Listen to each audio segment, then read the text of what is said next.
আসসালামু আলাইকুম।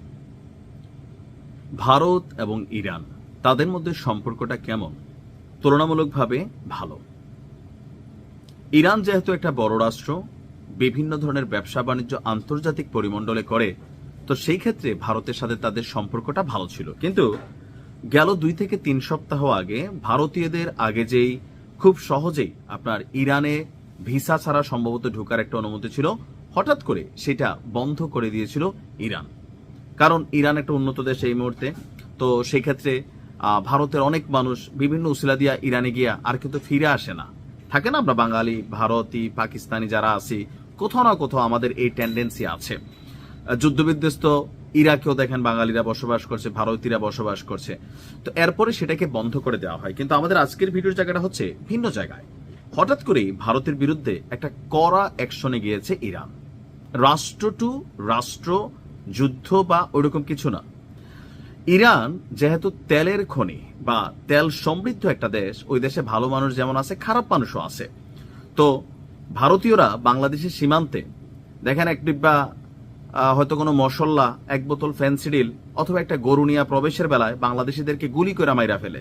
কিন্তু সেই ভারতই আন্তর্জাতিকভাবে চোরাচালান করে কোনটা? তেল। তাও এবার কার ঘরে হাত দিছে? ইরানের ঘরে। আর হাত দেওয়ার পরের অ্যাকশনটা কি?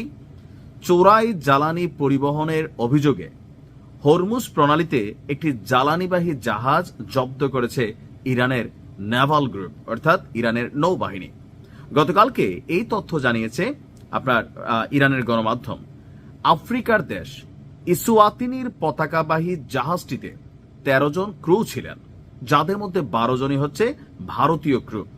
অপরজন ভারতের প্রতিবেশী দেশের বলে তথ্যে জানা গেছে।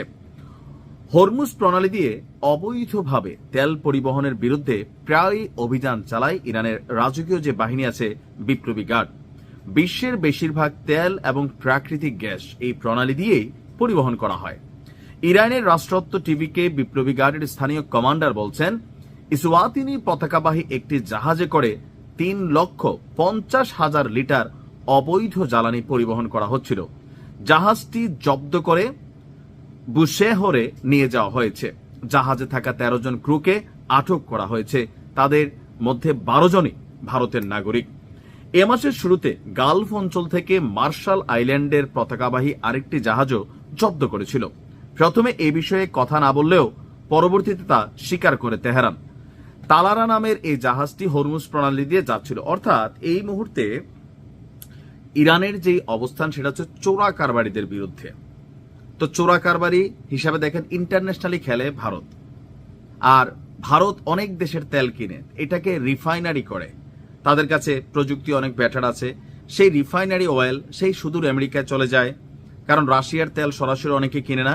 ভারতের কাছে অ্যাজ এ হাব, অর্থাৎ এখানে জমা রেখা, এটাকে পরিশোধন করা ক্রুড অয়েল থেকে উন্নত মানের ব্যবহার বা ব্যবহারযোগ্য যে তেল লাইক অকটেন, ডিজেল, পেট্রোল, এরকম বিভিন্নভাবে গ্যাসটাকে পরিবর্তন করা হয়, তেলটাকে পরিবর্তন করা হয়, সেইটাকে আবার বিভিন্নভাবে বিভিন্ন দেশে চোরাচালানি করা হয়।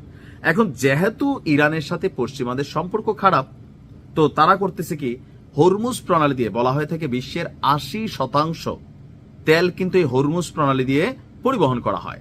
আর সেই কারণে এই 80% তেল যেহেতু হরমুজ প্রণালী দিয়ে যায়, তো জাহাজগুলো করে কি পৃথিবীর বিভিন্ন দেশের পতাকা ব্যবহার করে, তবে ক্রুগুলো থাকে তাদের নিজস্বই।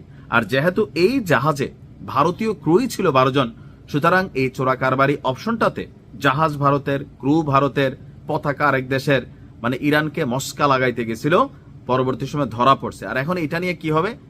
জাহাজের তেল জাহাজ ছেড়ে দিবে, তেলটা হয়তো জব্দ করবে, অথবা এটার জন্য একটা বড় অঙ্কের জরিমানা করবে।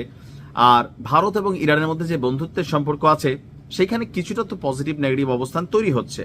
তবে ইরানও জিওপলিটিক্স করে, সেই জায়গাতে ভারতের সাথে তারা একটা সুসম্পর্ক কিন্তু বজায় রাখে। ইরানের সাথে পাকিস্তানের তুলনায় ভারতের সম্পর্ক কিন্তু ভালো। আফগানিস্তানের সাথেও পাকিস্তানের তুলনায় ভারতের সম্পর্ক কিন্তু ভালো। ভারতও ইরানে অনেক বিনিয়োগ করছে। ভারত বিশ্বব্যাপী মোটামুটি তাদের ধনী শ্রেণী মানুষ যারা আছেন তারা বিনিয়োগ করেন। ভালো থাকুন। আসসালাম।